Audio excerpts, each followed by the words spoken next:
Ladies and gentlemen, my guest today is Mr. Jeff Siegrist. Awesome. Hey, thanks so much for having me on. You're I welcome, man. appreciate You're it. welcome. Thanks for coming on. Jeff and I actually go back a little bit. We were in the car industry, not together, but we were both managers, and Jeff still is a manager Yep, sure am. at a at a dealership in Lancaster, Pennsylvania. Lancaster, it's outside the city, right? Yeah, You would yep, call it yep, outside the city. yep, right on Manheim Pike. So I asked Jeff to come on today because we wanted to talk about the dreaded car industry. Worst thing ever. The worst thing ever. How you been, man? How's business? Dude, I've been good. I've been definitely Good. good. Business is more bizarre than Yeah. I could have ever imagined possible. Yeah. And with GM in particular, I think it's worth noting that as a GM store, the blows have just been bizarre because you'll remember Mhm. prior to now we're in the chip shortage. Prior to that was COVID factory shutdown. Yeah. But prior to that, us lucky GM dealers had to deal with the UAW parts That's strike. right. The part strike. So this is like just the hits keep coming. But Yeah. quite frankly, I work at a great dealership. I have a great sales staff that Yeah. I oversee, and just the fluidity and versatility that we have really helps us roll with the punches Yeah. and make the most of everything that's going on. So I'm really happy with The funny part is everything. half of your staff I went to high school. I know. And as a matter of fact, even there's other like my cousin Matt Waltman Yeah. went to high school with you. Oh, that's And right. he was Yeah. like, "How do you know so many people I went to high school with?" But yeah, between Alex and Dakota, Yeah. like it's all Peckway people. Shout out those guys. Shout out the Peckway people. I remember the part strike. It was right before I left, and I Yeah. remember we were trying to get so many things. I actually think you came down to our store for a dealer trade Heck because yeah, I we did. couldn't get we couldn't get a certain part for a customer that you needed, Yep. and it was just like the car industry is so weird to me. I have such a love-hate relationship with it. It's something that I'm so glad I got into and experienced, Mhm. and I'm so glad I was able to experience at least the lifestyle that it provided for me. Because to be honest, if it wasn't for the car industry, I would have never made it through COVID Yeah, and the era. sure. I definitely wouldn't have. But the cool thing about it is you can word this so many ways because I can say us car guys, but to us it's us car guys. Like we understand it, we Mhm. understand the industry, and I'm here to try and paint it in a less drastic, not evil way than I Right, think that right. the industry is painted. Well, yeah, and it's so true. The stigma around salesmen is no good. Mhm. The stigma around car salesmen is probably worse. Short of door-to-door salesmen, Yeah. car salesmen are probably thought to be the worst of the worst when it comes to that type of stuff. So, um, it's always so, and like you said, there's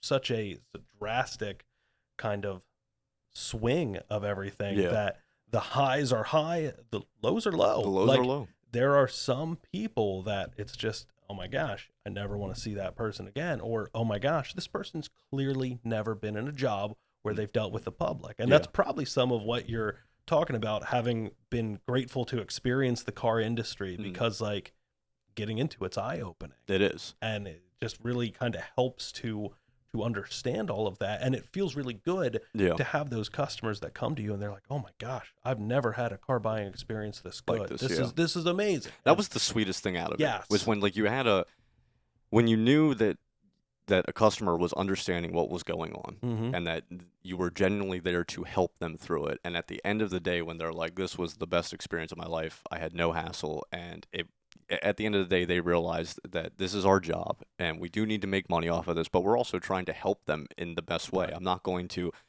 get a little old lady and be like, "Buy a GMC Sierra today because that's what you need." Exactly. And it's so funny because there are, a lot of, for the consumer out there, if you're not like the two of us in the Mm. room that have lived it, you look at, and you go online and you read and you research how to buy a car. Yeah. If you've ever searched that, Mhm. some of the stuff out there is good sound advice, some of the stuff is off the wall, but Yeah. the problem is with all the information that the internet provides, anybody can Mhm. put that out there and have Yeah. no credentials to say that they actually know what they're talking It's about. like a Wikipedia. You can just It kind of throw is. up there anything that you want to. I couldn't tell you how many times I had customers come up to me before looking at a trade show me a piece of paper saying this is how much my trade is worth. And I'm like, where did you get this? Because Right. I literally have the same exact software that this paper is Yeah. supposedly saying, Yeah, exactly. and it's not true. How long have you been at Jones? I've been at Jones for this month, I believe, will be 11 Oh years. my gosh, So congratulations, sir. thank you, 11 thank you. years. And it's been, and I know the other thing that car guys kind of get the reputation for, some of them, not all of them, is bouncing dealer to dealer to dealer. Yeah. The grass is always greener on the other Hmm. side, and you just have those career guys that just jump, jump, jump. Yeah. But no, I've been in the same showroom since day one. Yeah. I got hired by the gentleman who is actually a general manager at a different store now. He left years ago for just different opportunity within the industry. And so I started as a salesperson, came on with zero experience.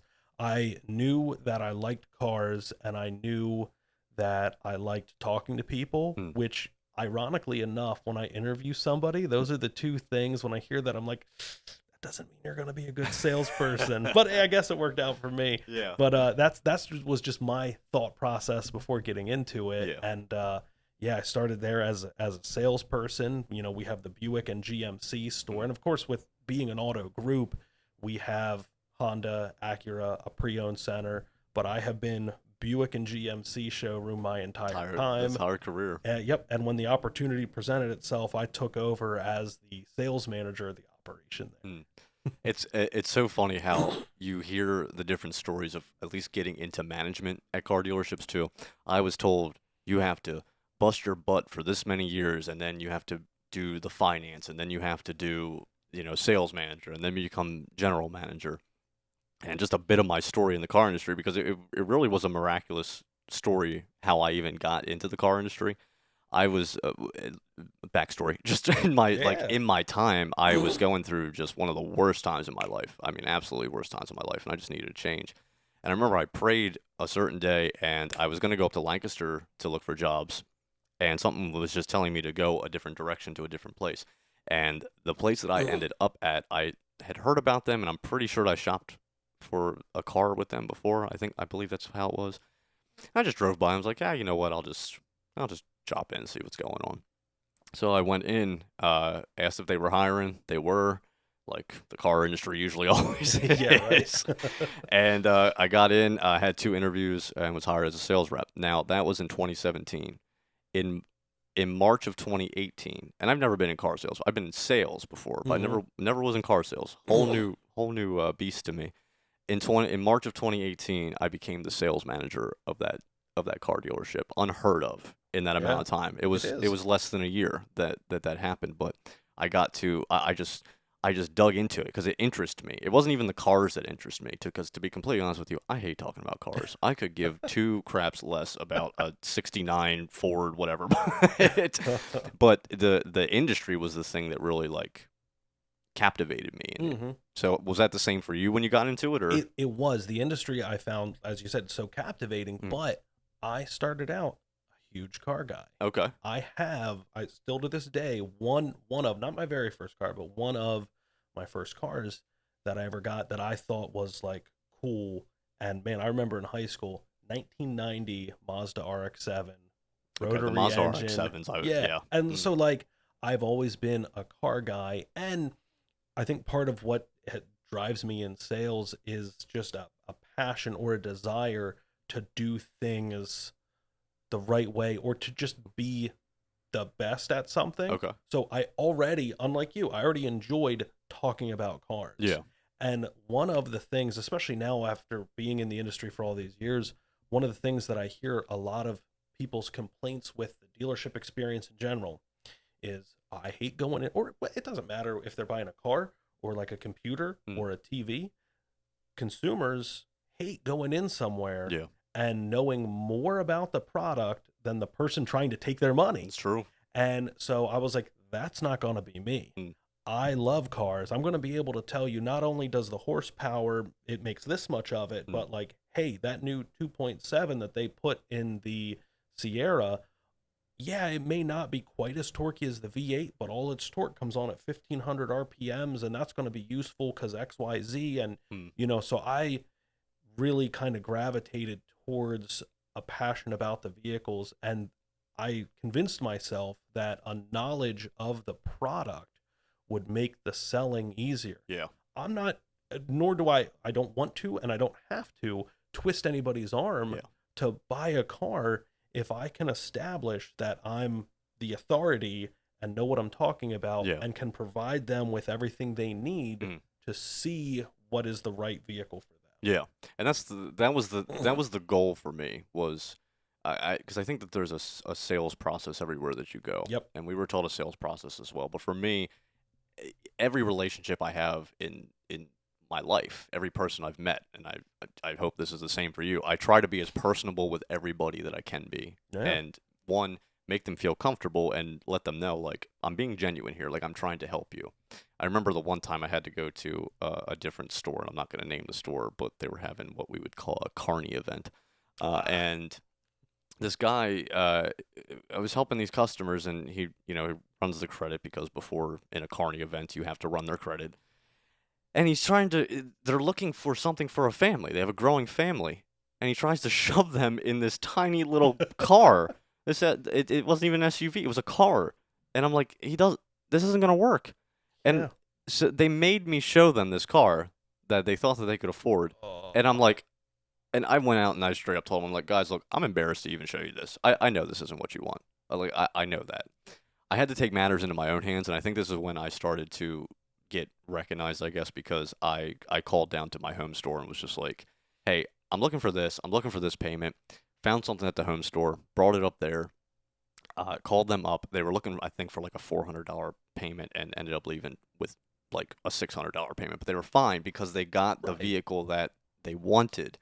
And I try to like explain that to customers is like I'm here to help you, but also you need to learn the knowledge, like you were Mm-hmm. saying. And it was because I had that knowledge at that time. When I got into the car industry, I dug. I'm like, I need to Yeah. learn this. I think I've done that with every job or industry I've been in because but then I forget about it.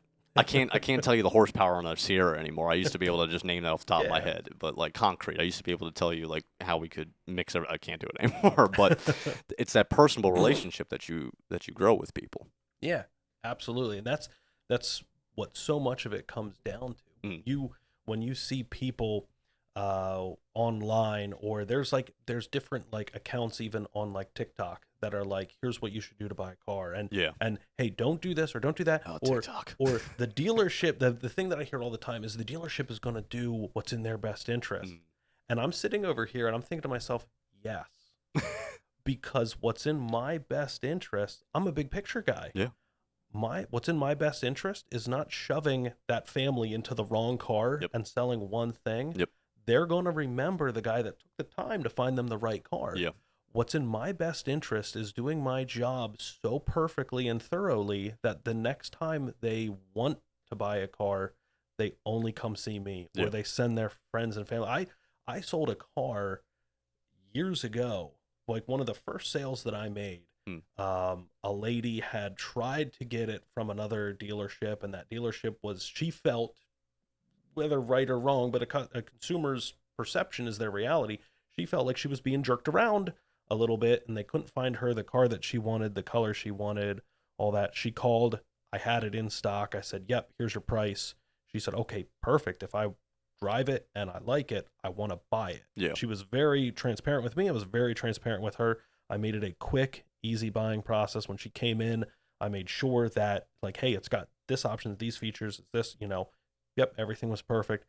Since then, Mm. and she just was in not that long ago, but since then, like 10 years ago, her husband bought a car from me. Yep. The stepdaughter bought a car from me. Yeah. Her mom bought a car from me.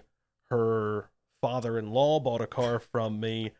Her husband's truck, unfortunately, was totaled. Nobody was hurt. Mm. He bought another one from Mm. me. Her vehicle just got old and tired Yeah. after all that. She got another one from me, but she just sent the entire family tree to me. Yeah. And I'm like, yeah, That's the bigger picture. exactly. So, like, yes, as a dealership, for everybody listening out there, I'm going to do what's in my best interest, Yeah. which is to take care of you to the best of my ability. Yeah. Yeah. Exactly. And it's not something where when we were in the car industry, like okay, I don't want to paint it completely like this great utopia, because Sure. there are people out there that are stuck in the old ways. There are Oh people yeah. out there that are not out for your best interest, but mainly in Lancaster County that I've seen. Mainly, I mean, I have a buddy that just got a job down in Philly, and he's been telling me some horror stories where I'm just like, look, do this, do this, do this, and since he's been doing that, he's been really rolling. But for me, like up here, it was like, why do we have this perception that we're stuck in the 70s where everybody, all these car dealer guys are just going back into the manager's office, snorting some cocaine and Yeah, not even right? talking, and coming back out and just being like, yeah, we're just going to take your money. Yeah. But I think the coolest thing was, now with technology, the internet, everything that we have, we can now show people what we were making on vehicles. And that Hmm. was something I tried to be as transparent with people, because I'm like, at the end of the day, this is my livelihood. Yes, I do have to make money on this vehicle, or I'm not going to be here to sell you a vehicle.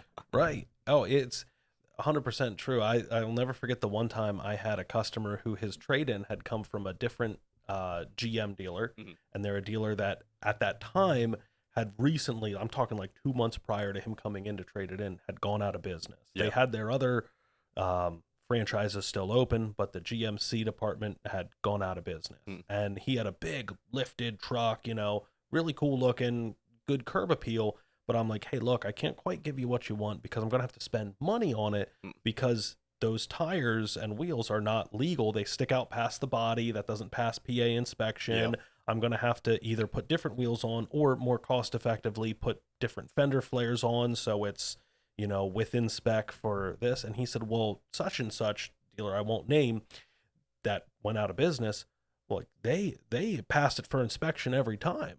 I said, well, is that maybe why they're not around anymore? Like it dawned on, he's like, oh, you got a good point. Oh, wait a minute. Kind of makes some sense. Yeah. Yeah, that's the little things that people don't really know what goes into it on Hmm. on our end too. I tried to keep our what would you call that? Like when we trade something in, I would try and keep it down as low as possible for the minimal work to do it. But if Yeah. it's a vehicle that needs some work, I'm spending the money to do it. It's not like Every time. not Yeah. going to. So from being in the car industry, then, for anybody listening out there, what's the best way to purchase a vehicle now in your perspective? Oh, that's a great question. In my perspective, and the way that I like to do things with customers is, yes, of course, you want to do your own little bit of research. You want to have an idea. I don't want anybody going in blind, and I will never have a problem with somebody wanting to, like, double check my numbers. If Mhm. I've got a dozen lenders that I can work with, so I Yeah. can typically beat everybody's rates for the most part, because I have banks for every single scenario. Yeah. But if you want to make a phone call to your own bank before coming down, and hey, they're offering like 4%, and if I come out and I'm like 12% interest, well then yeah, you kind of, you just want to have a little bit, like, don't over research because you'll burn yourself out. Mhm.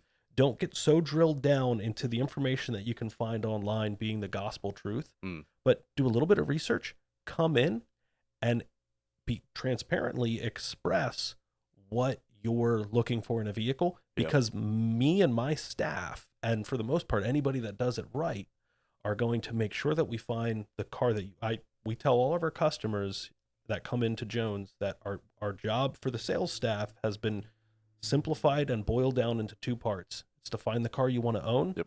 and make it affordable. Yeah. And I don't want to talk about the second one if I haven't already done the first one. Yeah. Because just like in that you're in the Carney situation, Yeah.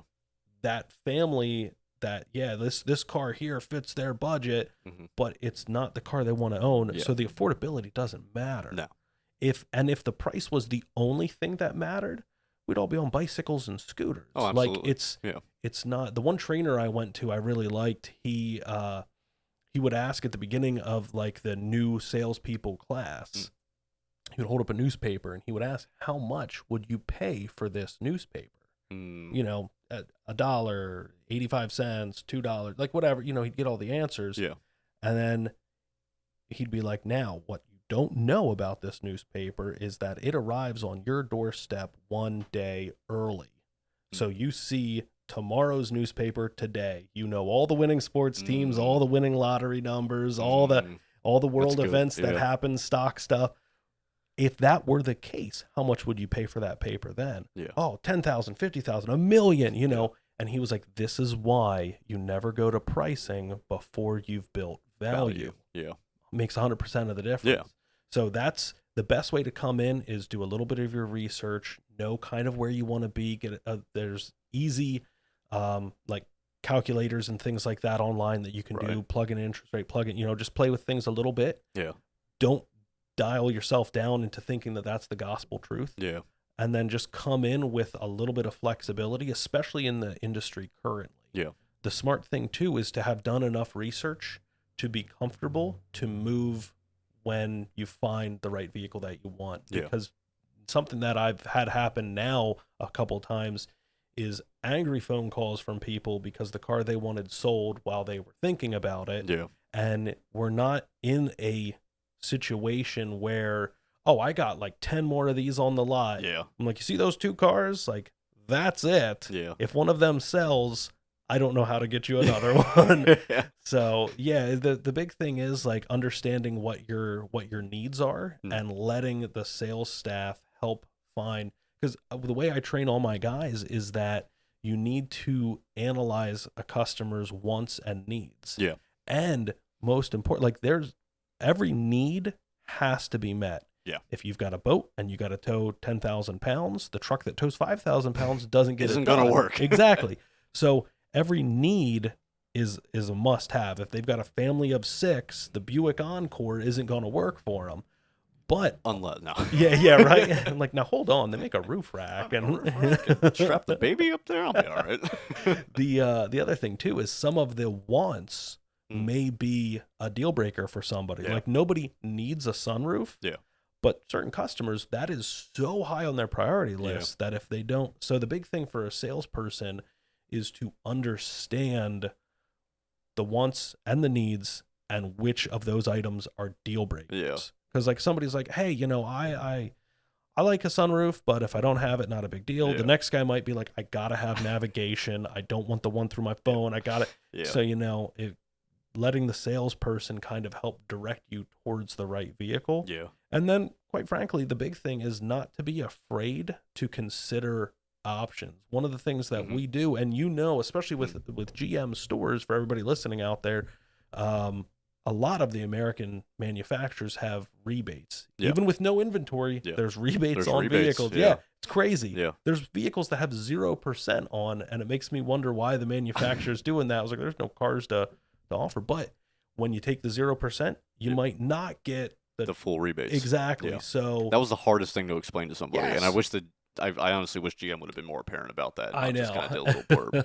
I would try to put it in all the slides on the website when I could, but the hardest thing was then telling people, well, I'm getting $5,000 off and 0%. I'm like, no, you're getting 0% and like $500. Yeah, exactly. So and that's kind of where like people kind of want to get to the numbers too quickly or get to, their options a little too quickly. And it's like, well, let's slow down. We want to consider all the different options here because 0% might be the way to go. Yeah. If you're financing, like if they do 0% on an $80,000 Yukon Denali, like, oh dude, that makes sense all day long.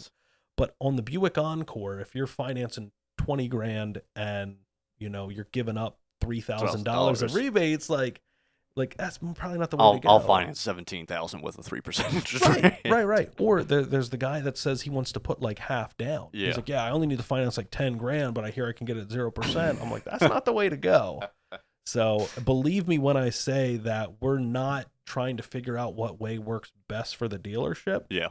Because as I said, the customer having the perfect experience is what's best for us having a repeat book of business. Yeah. We're trying to figure out what's best for the customer. And that's all you really want for anybody. Yeah, it's just exactly. What's best for the customer.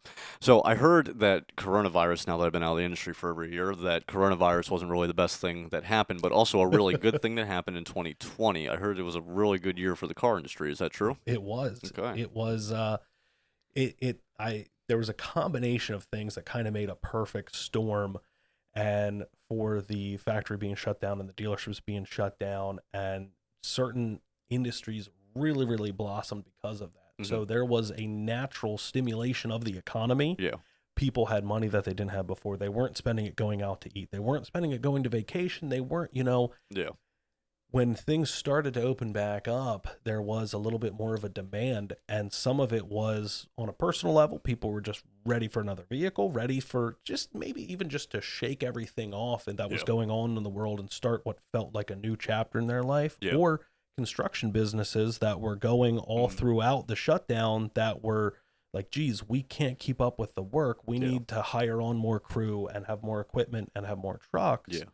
So from both a professional and personal level, there were people that had money to spend. Yeah.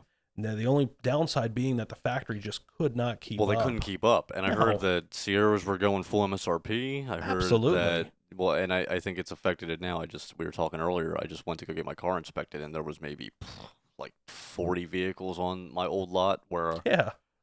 it honestly it ate my soul. I see that because I used to try so hard to have that lot full and the back cut off and everything, Yeah. and now it's like, oh wow, there's literally nothing here. It's like a desolate wasteland. People are driving by dealers and asking like, "Oh, are they going out of business?" Yeah. It's like, no, this is just how it is. Yeah. And yeah, like pretty much every vehicle is selling for full MSRP. And now the big thing that I stress is, and there's dealers, to no surprise, that are charging over MSRP for a lot of vehicles. The worst I've seen was an already expensive Sierra Denali Ultimate Diesel HD pickup truck, which is like $80,000 truck. Yeah, 80,000.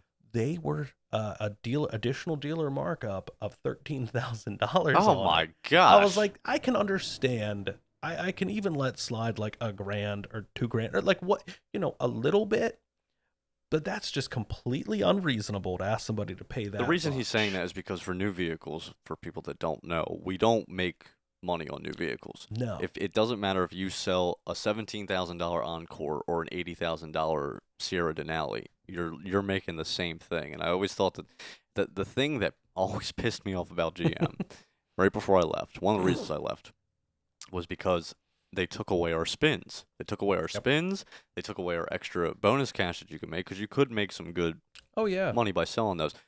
Bringing up the Sierra, though, I got to say, we're in year 4 of the tailgate. Yes. How's it holding up? It's holding up really well. Good. Yeah. All right. I was worried there for a little bit. No. I know, because there's like different moving parts and stuff, and it's that multi-pro tailgate. It's been vastly like one of my salespeople, actually two of the guys that I work with, the floor manager and one of the sales staff, have trucks with the multi-pro tailgate. And the one guy even has, I just went to his girlfriend's daughter's birthday party, and he has the kicker speakers in the tailgates. And it was out at a park, and he had his phone Bluetoothed up to that, and that was what was playing music for the party. And it was awesome. So yeah, no, the tailgate's holding up well. It's it's functioning the way it should. Nothing's like wearing out or giving any problems. So, but anytime something new comes out, it always just makes you a little apprehensive. Now the true question for GM. Yes. Okay. This electric stuff. This electric Hummer. What are your honest thoughts on the electric Hummer? For the most part, I'm pretty excited about it. Are you sure? I am. Are you not in a GM delusion? It could very well be. No, there's some. I feel like they're tackling the electric vehicle in a way that nobody else is. Okay. They are, first off, they're an established company. Nothing against Tesla or any of the other contenders out there making, especially. Oh, you can say against Tesla. I never plan on having Elon Musk on here. Fair enough. I thought he was coming next week. No, I mean, like, they just have a different approach to it too. And with Tesla being an electric car company, now they're with the Cybertruck being an electric truck company. It's a completely different approach that GM's taken. They want to take the electric vehicles, always feel, and I think a lot of people there's a certain type of people that's drawn to them, but there's a lot of people that are pushed away from them because they feel that compared to the capability that you get out of a traditional gas vehicle, the electric vehicle just feels neutered. Yeah. And that's the one reason why I'm excited for the Hummer EV. They've taken the approach of, first off, I think from a marketing standpoint, it was smart to reuse the name Hummer because that's always been synonymous with large and bulk and performance and a big impressive vehicle and everything that flies in the face of most conservative electric vehicles. Yeah. So it already just paints the picture of just massive capability. Yeah. And for them to put the type of functionality into the Hummer EV that they have, I'm pretty excited for it. Now, I'm going to be watching closely, just like everybody else. Yeah. But if they deliver on what they say they're going to deliver on, this is a truck. They're calling it the world's first super truck, and that could very well be true. It is capable of doing 0 to 60 in 3 seconds. It's weird to me. It's just weird to me. It is very weird, but here's the thing, and I didn't notice this till a car vlog I was watching pointed it out. Yeah. The mode that lets the truck do 0 to 60 in 3 seconds is called, you have to put it in this mode called watts to freedom. And then it gives all 3 of the electric motors enough power to be able to accelerate to 60 in the 3 seconds. Watts to freedom, WTF. So you put that truck in WTF mode and it goes 0 to 60 in 3 seconds. Nope, I'm done. I just canceled GM in my mind. That's interesting. I was like, if that WTF mode, and you go 0 to, oh my gosh, that's crazy. I don't care if you're into electric vehicles or not. Like, who doesn't at least want to see what that's all about? It's like, forget ludicrous mode. I know. And just some of the stuff on the truck is just so absurd that the 12-year-old version of me loves it. Yeah. On the underside of the assist steps, where they mount to the body, there is a stamp of a thumbs up. Oh, no. Because the joke is, if you ever get yourself in such extreme terrain that it flips over, the thumb will be down. Yeah, it'll be down. And they're like, that's how you know that you're upside down, because you have thumbs down. Oh, man, what are they doing? I can't picture the word Hummer and not hear that, like that. Yeah, exactly. That sound. That's the only thing with me. But now I can see. I'm interested to see where it goes. I'm interested to see. If I would have stayed, I could have had the chance to go down and see the early version of it. But I was done with the car industry at that point. That's cool. No, I hope it does good. I really do. I hope that they can. I really think electric vehicles are the future, and I really hope that there is some sustainability to them, not just with Tesla. The stuff that Musk has done has been great. Oh yeah, sure. But I think that there's still tweaks that can be done with the batteries, with the way that we charge them, with how long they last. I mean, you have to think of a family that's constantly traveling. You have to think of somebody that's driving across the country. And if we want to switch to, this greener new life, I think that's going to be the way to go. So I'm glad that they're getting into it. I hope that they can do it right. I think I have faith. It's all going to be about timing. Yeah. It is all going to be about timing. One thing that Tesla did really, really well is kind of get the consumer mind opened up to it and be able to say hey, because Tesla may not be a truck company, but some of their stuff is really cool. Like you said, having ludicrous mode and stuff like that. Like Elon Musk is he's got wild ideas that come to fruition. That's one thing that no matter how you feel about the guy, love him or hate him, that's just a fact. And him putting those wild ideas to fruition is really helped make sure that there's an electric vehicle infrastructure. Yeah. The big hurdle is with anything, if you get to it before the industry's ready, it'll collapse. It will. So as long as things are moving at the right pace, I think it'll be good to have. And I think to your point about sustainability, GM's frame for the Hummer EV is what is in layman terms referred to as a skateboard frame. Because with the vehicle off it looks like a skateboard because it's all filled in solid. The batteries all go within the frame and they're all separate compartments. And GM's thought process behind this, looking at the big picture, is down the road as better technology for batteries becomes available. Yeah, those individual battery cells can be swapped out and upgraded to better ones. Or how many are in there already? Ones. I don't know. That's a good question. They have. I don't think that they've actually released the amount, which is funny because the specs for the vehicle, the Hummer EV, just came out on Global Connect a couple days ago. Okay. And one of the stats that I've never seen for any other vehicle is because it'll give the curb weight and the gross vehicle weight, and it's giving the dimensions, the length, width, height, ground clearance. never seen truck or anything on Global Connect list what its water fording capabilities are, like how much. And there's 3 different height modes for it. So it's like, oh, in the most extreme mode, you can ford 32 inches of water. Wow. Oh. Yeah. All right, So I was like, GM. that's I wild. can see what you're doing. Yeah. All right, I like it. I like it. That's so funny.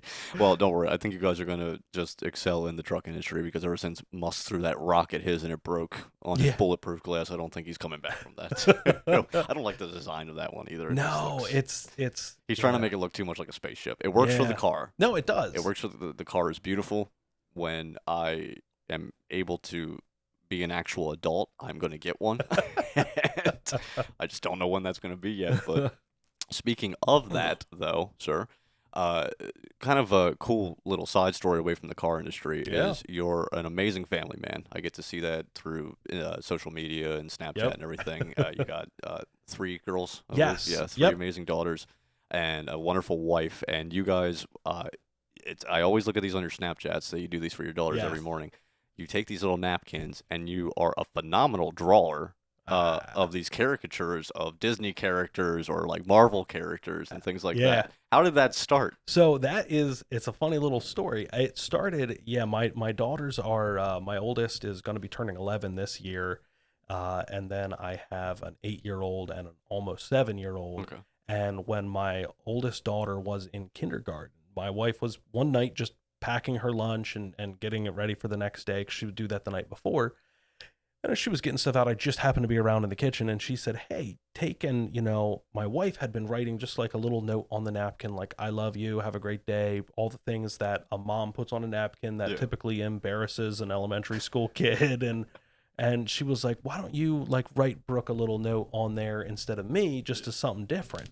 And I'm like, I don't know what to, and I've always had a passion for art, and calling my little doodles art is a little bit of a stretch, but it's always something that I've really liked. And I considered, even though, real quick sidebar, before getting into the auto industry, I actually went to college for a double major of chemistry and forensic science. Oh, no so way. completely out of left field. What the heck? But I know. And what's even more bizarre is out of high school, when I was really trying to figure out what I wanted to do, I almost considered going to a school for art and pursuing a career in art of some kind. Yeah. But it just became a hobby to me. It's something I enjoyed to do for fun. So I took, instead of writing a little note on the napkin, I was like, I'm going to draw a little picture. Yeah. And it's so, the thing that's nice with kids is their interests change like that. So like one week we're into princesses, next it's Pokemon, then it's so it's just, it's Marvel, it's Star Wars, it's whatever they're into.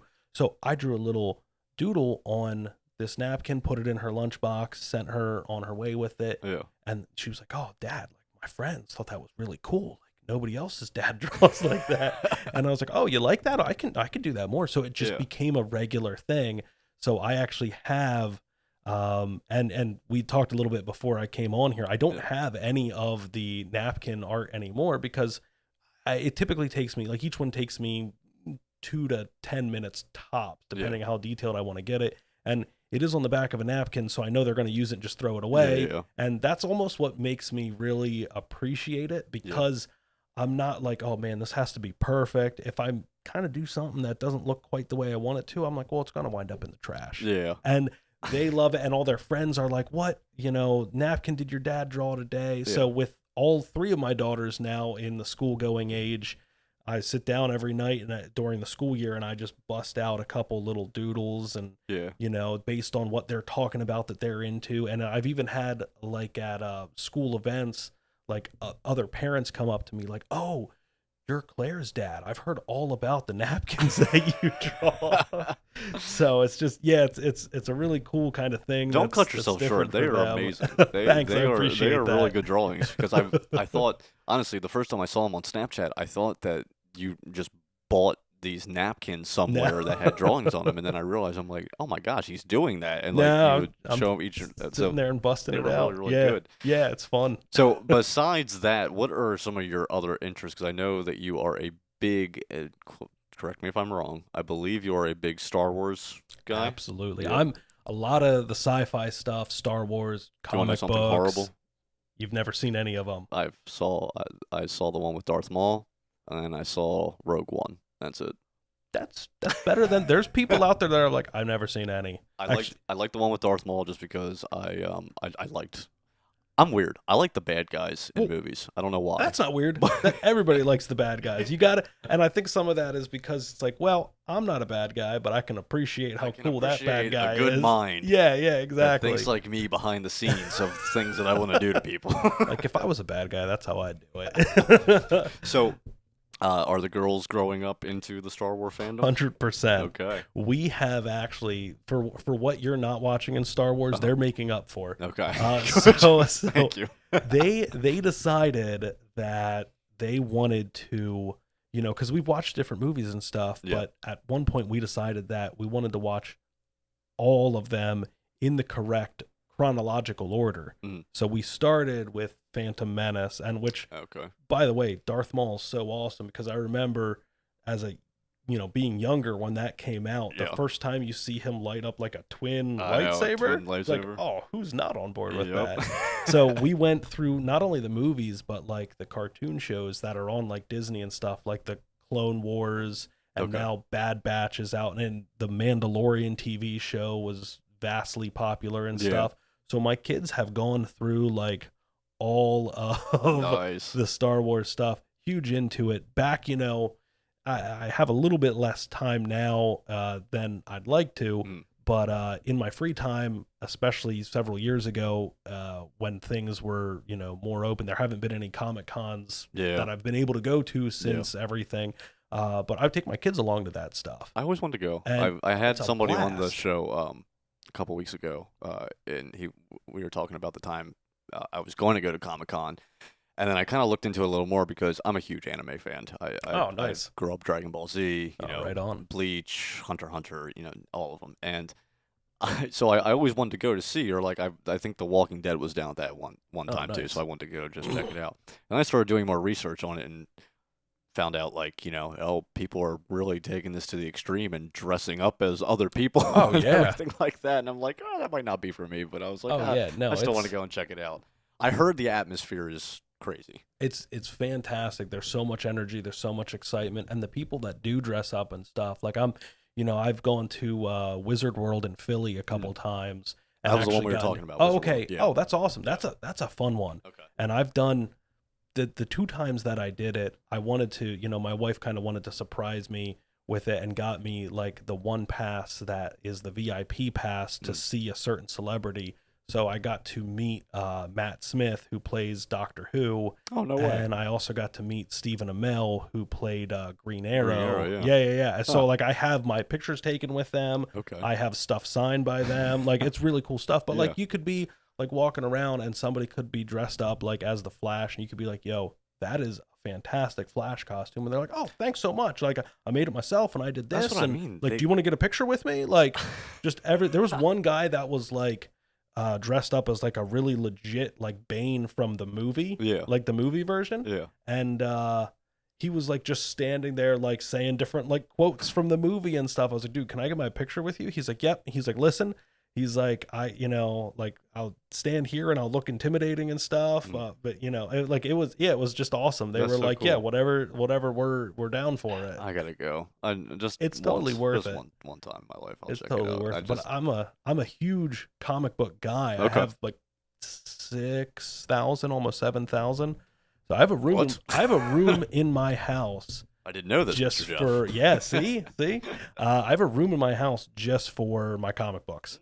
When we built an addition onto the house, that was the one thing I was like, I want just a little corner for it's like just full of that type of stuff, and like my kids are into it. Yeah. I take them to the comic store with me and they pick out stuff, and there's something for everybody. And what's interesting is, much like car sales, comics up until recently have had more of like a stigma of Yeah. like, oh, it's this or it's that, or those stories are dumb or they're for kids or whatever. Yeah. But really, you got to look at it as it's just another medium for telling a story. Mm. Like it's no different than like you can't make a blanket statement and say, well, movies are dumb Yeah. or novels are dumb. Yeah. Like it's just for whatever you're into, there's a comic book for that. Yeah. Like, you like murder mysteries, there's comic books of yeah. that. Superheroes, sure. Like The Yeah. Walking Dead, like, and that's what kind of changed. All these popular properties became like from comic books. Yeah. Like Walking Dead was a comic book, Yeah.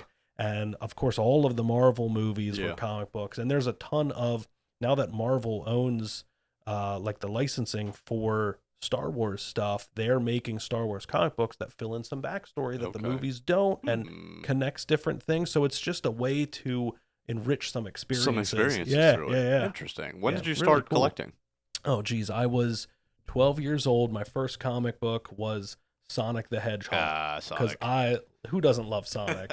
So I have a ton of Sonic comics, and I just, started getting them. And before he passed away, my grandfather would take me to the one comic store, and he'd look at old, like, Life magazines and stuff, and I would, like, look at the comic books, and it was just something that we did together that stuck with me. The then nostalgia. And now exactly, I pass it on to my kids. That's and awesome. There's some stuff that's like specifically for, like, younger readers, younger audiences. Like I got my daughter a comic book where, the main character is, like, on her foot, like, she's a superhero, but she's also, like, wanting to make sure she has good, like, social media presence and stuff like just like ridiculous stuff. And the one, she's fighting some, like, villain who's this, like, older guy, and in their dialogue she goes, "Okay, boomer," and my 10-year-old thought it was hilarious. So just seeing that type of enjoyment out of it, I was like, that's great. That's getting out of hand. Comics are getting out of hand. Yeah, they okay, are. Boomer. I know. So how big is this room? It's not that big. It's like a normal size room. But now here's the thing, and this is everybody listening to this, I'm completely blowing up my own secret.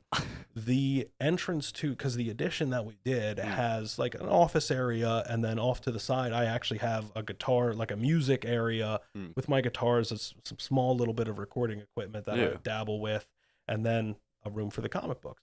But that addition is off of the living room. Okay. And one of my very few stipulations, told my wife, like, hey, however you want to design this, you've got better taste than me, whatever colors, what you run wild with it. But I was like, we can't just have, like, an opening into this edition. That's lame. I was like, so I did some research, found a company that made exactly what I want, got it, installed it. It is a swinging bookcase that opens into it. So I was like, that makes my day. Oh my gosh. You literally have a swinging bookcase into your fantastic. Awesome. Oh my gosh. I can't believe you did that. Oh, that's so crazy. So it's literally, is it one that turns, or, like, it comes up? No, it hinges, like, there's a little friction catch down at the bottom. Okay. So you got to pull up on it a little bit, and then it swings just like a door. Yeah. But it's specifically designed to take the weight. Like, we have books and decorations and stuff on the bookshelf. Yeah. Like, it looks like a normal bookshelf. Yeah. But it hinges away from the frame and swings like a door. Swings right into it. That's so cool. So you bring up the music stuff on top of the comic stuff, and we were talking a little bit about that earlier. So because I also dabble with the guitar here and there. But the cool thing you were mentioning me to was earlier, you go to church. Yep. And so do you play in the church band? Or? Yes, I do. Now we're on a rotation. I actually just played this past Sunday. Okay. But I go to Ridgeview Mennonite Church. Okay. Right in Gordonville there. Yeah, I know Ridgeview. Nice church, good congregation, and good people. And so me and one of the other musicians is my younger brother. Okay. I'm the oldest of 4. There's 3 boys and then a girl. Okay. And my younger brother, who's the next oldest, is a very, very talented guitar player. He started as a drummer and just really kind of took off with guitar, though. So we're able to, just really have a lot of fun. And and all of us, our other friend too, that plays guitar, and his wife actually plays saxophone. So between the 4 of us and handling vocals, we've been playing together for years and years. So you kind of, it's like anything else. Okay. When you do it with the same people again and again, you kind of have that groove. You know what you think. You know what you're going to do. It's like, hey, the Jackson 5, with right? The Siegrist 5, exactly. But it's like, oh man, hey, he might throw a key change in here as he's known to, but I'm ready for it because I'm ready to roll with it, or whatever the case may be. But during the COVID shutdown, the church wasn't opening, but, like, the pastor was streaming using equipment to stream a sermon from her house, Mm. and we were coming up with creative ways to handle the music aspect of it. And basically, we would lay down tracks and share them to a cloud service. I think it was Google Drive. It actually might have been OneDrive. And my buddy that had like a little bit of a mixing board Mm. would put some of the different tracks together Okay. and then like maybe sing the vocals live with it or something like that. But he would basically give himself the musical backing track for the songs. It was a little bit of time consuming, but Yeah. it was worth it, and it was fun, and it was a crash course for me for because I've played music and played instruments for years. I used to take piano lessons, which is great, just getting you into that music Yeah. theory Yeah. and understanding instruments better. But it's a whole different animal when you're using a recording software Yeah. to try and you want to lay the track down as perfectly as you can. And man, I'd practice it, and like I'd play it through without having any of the equipment on. I'd be like, yep, nailed it, I'm ready. And then it would be like 4 takes till I got it right after that. I was like, no, I just played it perfectly, what the heck is going on? Yeah. Right. So it's a little bit of a learning curve and getting stuff dialed in. Yeah. But yeah, it was super fun to be able to put that together and to help make sure that the church had, worship music, Mm. and that we were still every Sunday putting out something for the congregation, even with the shutdown. Yeah. That's so cool. I didn't know that about you, and you told me that Yeah. earlier, and I was like, wow, that's really awesome, because I know I saw you play guitar Yeah. before. I Mhm. believe it was either Facebook or on Snapchat, and you're really good. I mean, you really are for what you do. No, I appreciate it that. was really good. So this kind of leads into my next question with that, Yeah. though, because I want to kind of paint another picture for the car industry as well. Mhm. Um, how What's it like to be a believer in the car industry? Oh, that's Because it was really a tough thing for me. yeah, it Yeah. can be really trying. Yeah. There are a lot of people that non-believers or believers or whatever that just are very trying. Mm. And it is, there's harder jobs out there. Listen, I'm not gonna try and blow smoke about what the car industry is. There are, for whatever is going on, at the end of the day, it's still gonna be just cars. It's not the end of the world. We're not first responders. We're not, there's some difficult people, there are some trying people, but I think to myself, and I'm constantly reminding myself that there are other people out there that are doing that have for however much stress I feel, there's people that have more stressful jobs doing Yeah. more impactful things.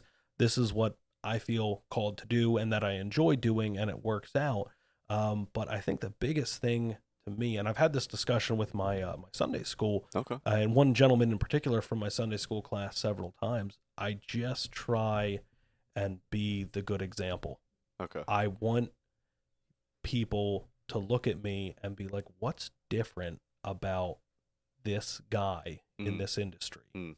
And I want part of that to be, the way that I do things is because of my faith Mm. and how I was raised and my belief system. Mm. And there's a lot of non-believers out there that have a good moral compass, but there's just sometimes something different about people that are, believers, that the way they project themselves or handle themselves and Yeah. things like that. One of the guys from my Sunday school class said that he plays in a softball league, and it's not a church related softball league, but his team that he's on just all happens to be guys from church.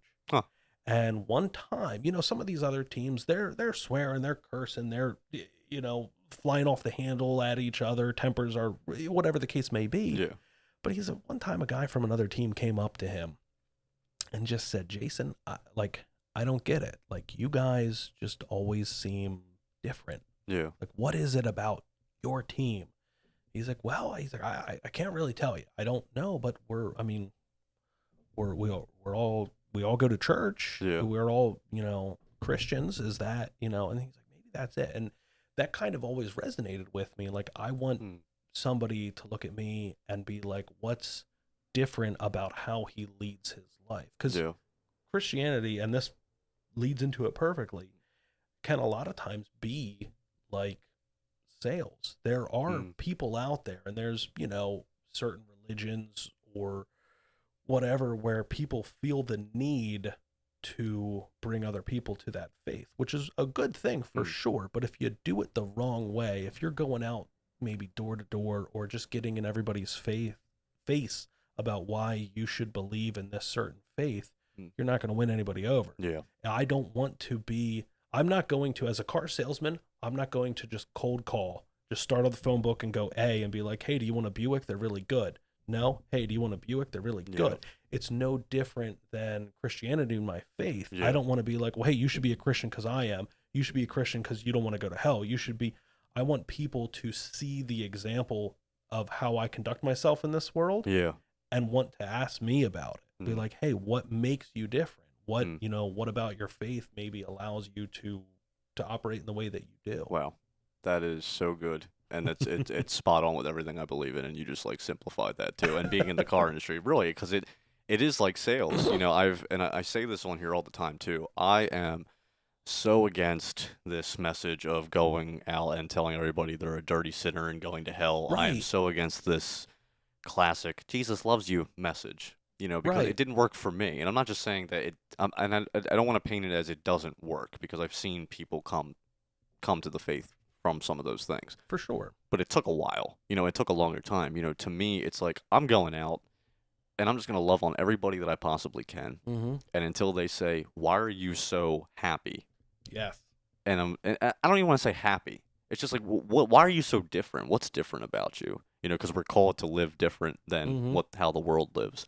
And I think that you're definitely giving that example through that when you do those kind of things. And I mean, yeah, 100%. Some days it's harder than others, Yeah. and sometimes I don't set the example that I want to. But I think that's the important thing about being a good Christian. It's not doing everything right every time, but Mm, it's striving to do better. And that's no different than being in sales. When yeah. you're first in sales or whatever industry you get in, whether it's sales or anything else, you're not going to know what you're doing right away. Yeah. But the mark of a good worker or Christian or employee or salesman is wanting to do better. Like, boy, I really botched that. I'm going to do better next Yeah. time. Yeah. Yeah. No, exactly. The last thing I want to bring up to you is this, and uh, what is what is a good work balance life schedule for being in the car industry? Ooh. Because when you mentioned that you did the whole playing in the church band thing, you Mm-hmm. have to go to practices for that. Yep. You have to rehearse. I was working 60, 70 hours a week sometimes. I had no life. I Yeah. look at your life sometimes through like a different lens, and I'm like, Yeah. how is this guy doing this right now?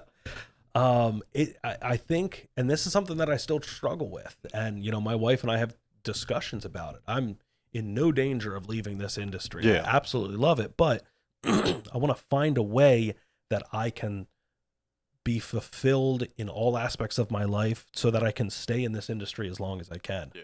I love my family, my hobbies, and I love my career choice as well. And I want them all to be able to work together. Sometimes it works better than others. I think the most important thing for me is, and my wife and I have this discussion all the time, is not the quantity of the time that we get together, Mm, but it's the quality of it. mm, When I'm off work, what am I doing with my kids? preach. Are we mindlessly watching TV? Sometimes we are Yeah. because, it's just Sometimes you gotta let loose. right. But am I, and, sometimes too, like when in sales, it's so driven to perform and Mhm. succeed and to show results that it's hard to turn that off. Yeah. When I get home, one thing that's been easier, even though as a manager I put more hours in, Mm, but I feel a little bit of a relief from my customers because the customers are dealing with the salesman, mm, and then I'm, back a level from that, yeah. and I'm there to support and help the sales staff with what they need. For the most part, I know as a salesperson, when I was dealing directly with my customers, I felt the need to be available to them at any That time. ain't yeah. And early on in my career, I thought that's what was important. Mm, And even from a strictly professional standpoint, I don't think that it is anymore. I don't agree with my younger self. I think that people, the consumers, want to do business with people that they know, like, and trust. Yeah. And part of the way that I feel like people like you is I'm not wanting to be so subservient to the customer's always right. Yeah. I've never subscribed to that belief. I Yeah. once had a customer tell that to me, and I told him that the people that say that are the ones that are wrong. And I think having a healthy level of respect for yourself can go a lot farther with your customers. If you say, Mr. Customer, I will answer any question when I am here during these hours. And there are even sometimes I'll get back to you when I'm off, but I need you to understand that when I go home at, because a lot of times you're at the dealership till 8, 9 o'clock, whatever it is. But hey, on Tuesdays or whatever day, I'm out at 5 o'clock and I'm going to go have dinner with my wife and kids. Yeah. That's my time. And that's, yeah. And the customers, for the most part, unless you're a total jerk, which there's, even though it feels like it sometimes, there's not a whole lot of total jerks out there. Most people are going to respect that. Yeah. So the big thing for me has just been understanding to be able to let go. Yeah. I can be a little bit of a control freak sometimes, but also like putting the phone down, not mindlessly. We're trained like Pavlov's dog. You get like a notification and we're like, what's that? What's this shiny thing? Yeah, exactly. Yeah. Like, I'm getting notifications from social media and emails and texts and phone calls and whatever. And filtering that out and spending quality time is just so much more meaningful. Yeah. The other night I told my kids, I was like, hey, I get off work at 5. I'm going to stop. I actually went over and I had to help my grandmother with some technology stuff, which was hilarious and just made for good storytelling to my girls. Like, yeah, great grandma does not know how to work her phone. But I stopped on the way home and I was like, I'm going to get a board game that these kids have never played before. And we're going to have a game night and we're just going to, enjoy this game and like doing this with each other. And it's just so much more interactive than sitting around doing nothing. Yeah. And then because you feel like you've got nothing to show for it. Correct. Yeah. No, I am so there with you. My friend, I think we're going to wrap this up. That sounds good. I think you had a great story. I appreciate you for coming on. I just wanted to say thank you for always just being a genuine human being. We have not hung out.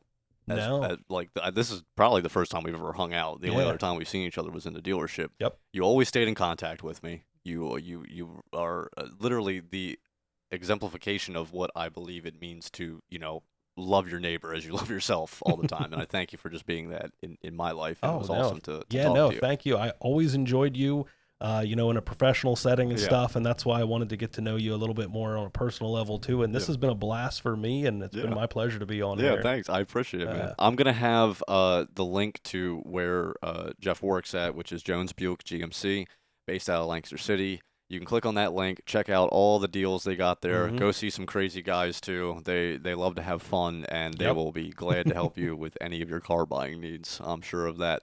My friend, I want to have you back on sometime soon. That sounds It'd be great to do that. As always, guys, you can find us on Apple Podcast, Spotify, and YouTube at Wallace Production, WALLESS Production.